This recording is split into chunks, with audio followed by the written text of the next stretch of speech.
Attacks on the media are having an effect. Threats against reporters are on the rise. But instead of me just telling you that, I want you to hear it for yourself.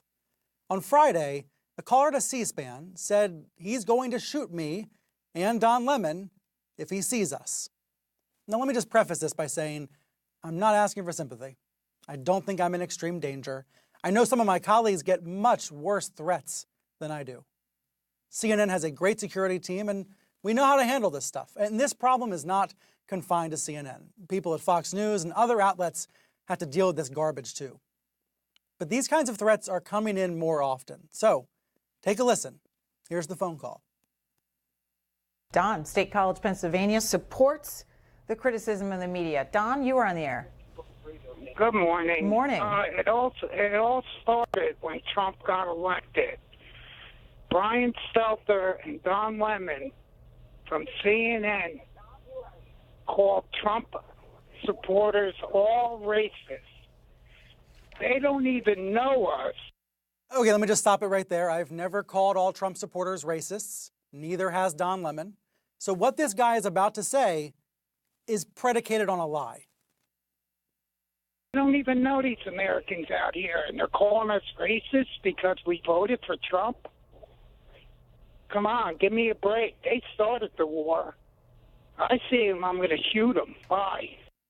So he says we started a war, so if he sees us, he's going to shoot us. So where did the caller get the impression that I called all Trump supporters racist?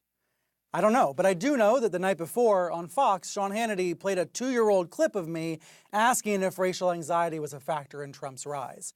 Obviously, researchers have proven that yes, racial anxiety and resentment was a factor, but that's not the same as calling all Trump supporters racist. And I don't know if the C-SPAN caller watched Hannity. I'm not blaming Hannity. I just thought the timing was odd. Friday's threatening phone call on C-SPAN is just a tiny illustration of the threats that are out there. Many journalists who cover politics say they are receiving more and more threats nowadays in the Trump era. MSNBC's Katie Tur sounded the alarm earlier this week. I hope you get raped and killed, one person wrote to me just this week. Raped and killed. Not just me, but a couple of my female colleagues as well. And in case you want to argue that this has nothing to do with the president, the most recent note I got ended with MAGA.